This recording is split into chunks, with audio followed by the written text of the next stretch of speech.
공간과 인력 부족으로 늘봄학교 제도가 혼란을 겪고 있습니다. 2학기에는 늘봄학교가 전면 확대될 예정인데 우려의 목소리가 커지고 있습니다.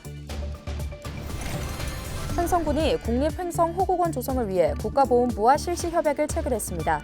국립행성호국원은 당원권 최초의 국립묘지로 2만 기 규모의 봉안시설과 부대시설이 들어옵니다. 한국관광공사가 홀로 사는 어르신들의 주택을 정비하는 봉사를 벌였습니다. 직원들은 주변의 이웃을 돌보는 것부터 윤리 경영이 시작된다는 마음으로 봉사에 직접 참여했습니다.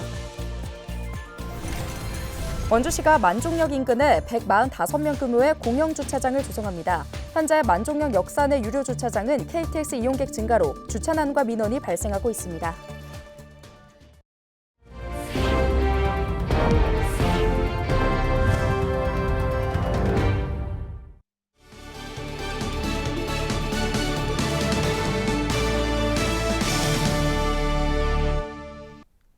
여러분 안녕하십니까? 헬로티비 뉴스입니다.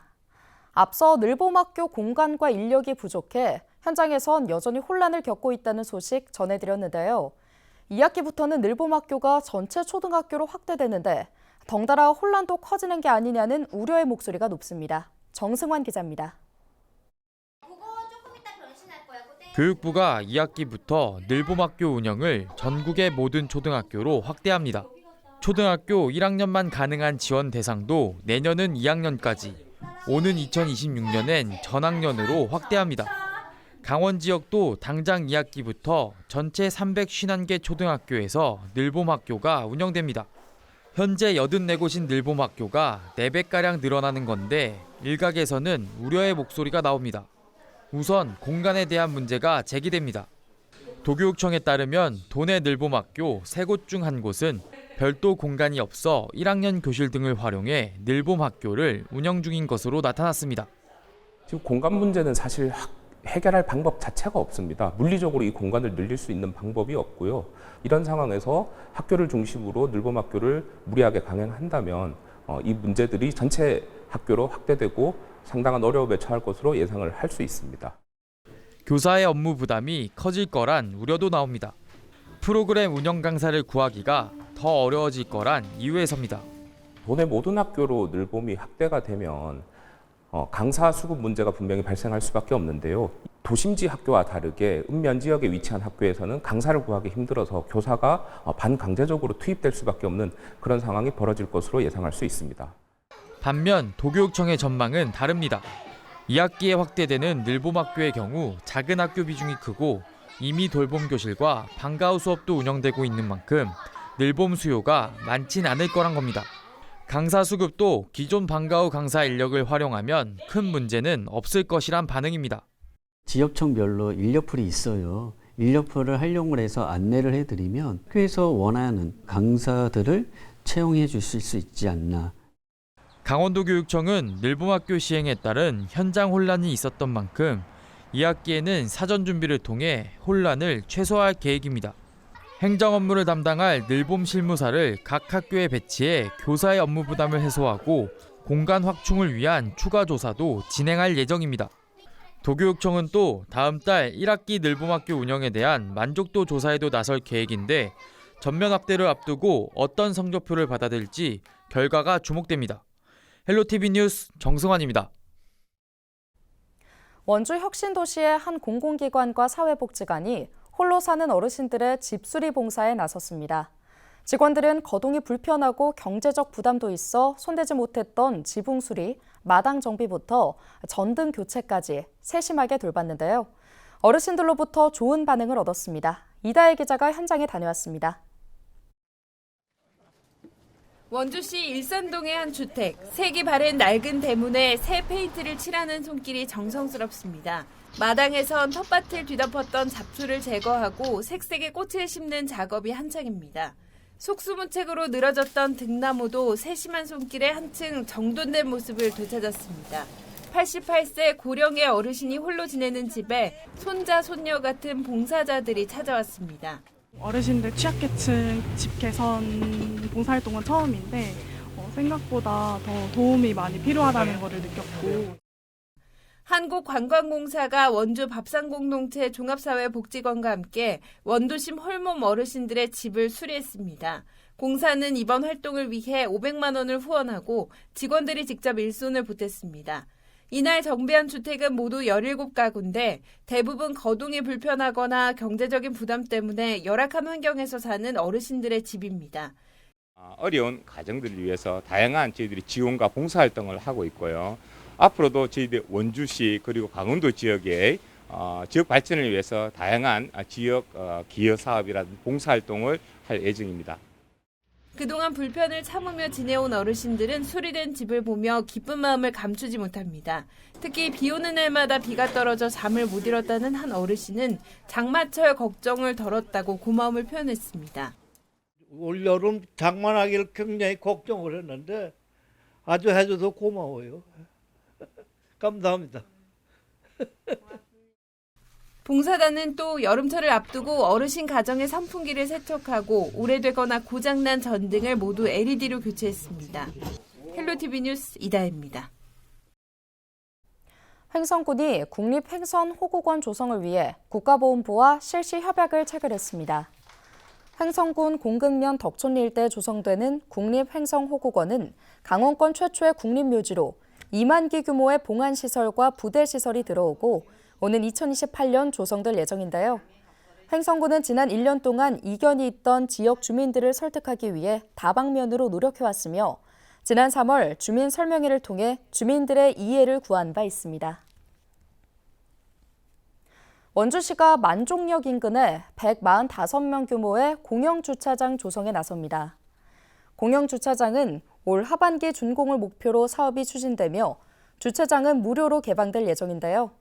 현재 만종역 역산의 유료 주차장은 400대가량이 주차할 수 있지만 KTX 이용객 증가로 만성적인 주차난과 민원이 발생하고 있습니다.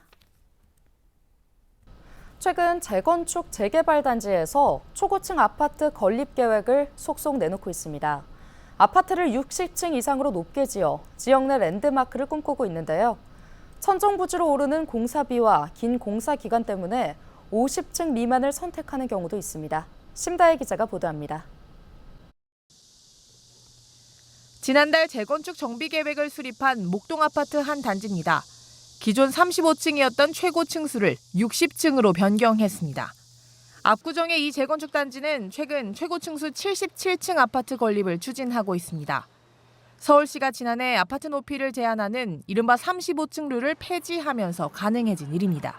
서울 전역에 일률적이고 절대적인 수치 기준으로 적용했던 35층 높이 기준을 삭제하고 보다 유연하고 창의적인 건축이 가능한 스카이라인, 가이드라인으로 전환합니다. 압구정과 목동, 성수동 등 주요 재개발 재건축 단지에서 초고층 아파트 건설 열풍이 불고 있습니다. 아파트 최고 층수를 60층 이상으로 높여 지역의 랜드마크로 거듭나겠다는 목표입니다. 동네 브랜드라는 게 있잖아요. 그래서 아무래도 멋지게 건물이 쫙쫙 올라갈 테니까 나중에 랜드마크 개념도 있지만 투자 가치 개념도 있으니까. 한강 조망권을 확보하는 가구가 많아져 자산 가치도 높아질 전망입니다. 초고층으로 올라갔을 적에는 이제 조합원들 전부가 한강을 바라볼 수 있는 어떤 조합원 분양권을 주어지게 되고. 하지만 모든 조합원이 초고층을 원하는 건 아닙니다. 심의가 오래 걸려 공사 기간이 늘어날 수 있기 때문입니다. 아파트를 50층 이상으로 지을 경우 건축법상 초고층 건물로 분류되는데 피난층이나 피난 안전구역을 확보해야 하고 사전 재난 영향 평가도 받아야 합니다. 지난 3년 동안 20% 이상 오른 공사비도 부담입니다. 가장 중요한 것은 비용 측면이죠. 비용 측면에 건축비가 많이 들어가고 배 이상의 집을 지어야 되다 보니까 제방도로도 넓혀야 돼서 이런 요인들이 작용했는지 성수동의 한 재개발 지역은 조합원 투표 결과 최고 70층 대신 50층 미만으로 결정했습니다. 헬로티비 뉴스 심다혜입니다.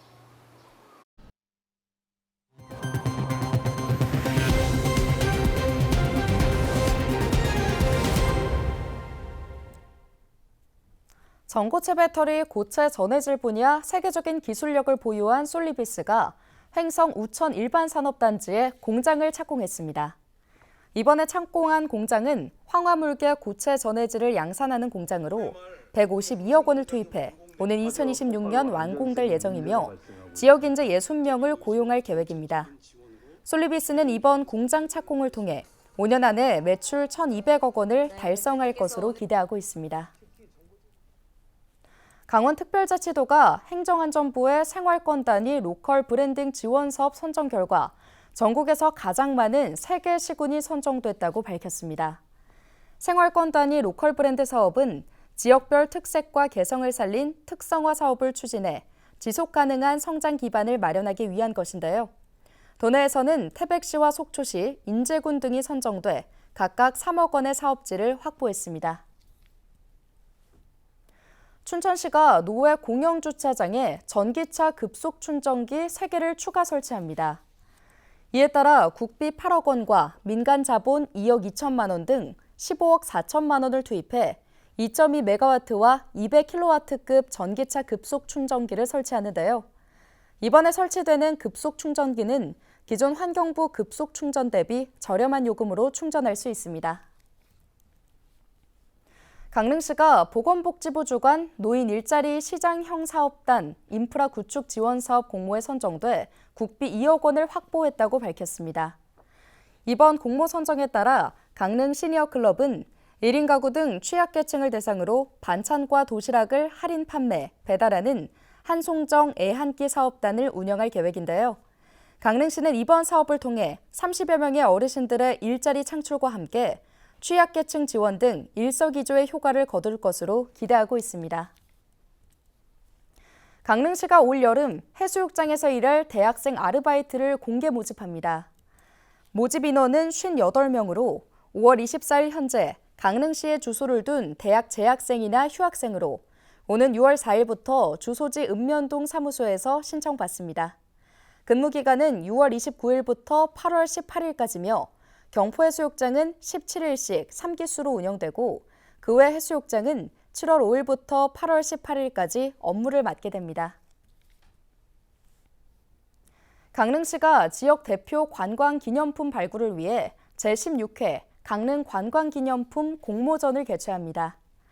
올해 공모전은 전국적으로 홍보할 수 있는 모든 관광기념품을 공모 대상으로 사업자를 소지한 대한민국 국민 누구든 신청 가능합니다. 수상작은 지자체 행사 등과 연계해 전시를 지속적으로 실시하고 경포해변 등의 팝업 스토어를 운영하는 등 적극적인 홍보와 판로 확대도 지원합니다. 지난 4월 열렸던 삼척 맹방유채꽃 축제 방문객 가운데 전체 99%가 재방문 의사가 있는 것으로 집계됐습니다. 삼척 맹방유채꽃 축제 방문객은 26만 5천 명으로 집계됐으며 이 가운데 서울과 경기도 방문객이 20%, 강원도 내 다른 지역 방문객은 22%로 나타났는데요.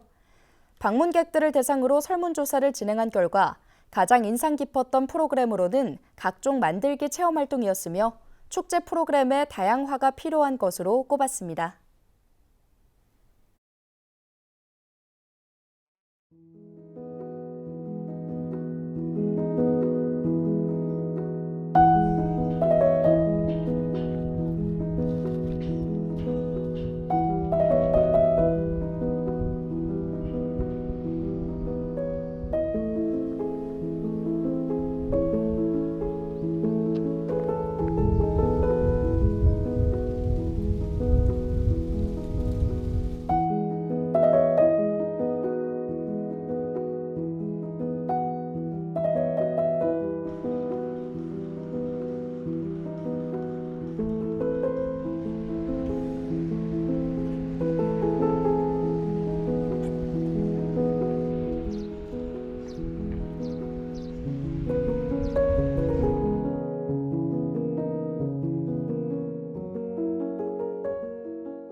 오늘 준비한 소식은 여기까지입니다. 함께해 주신 여러분 고맙습니다.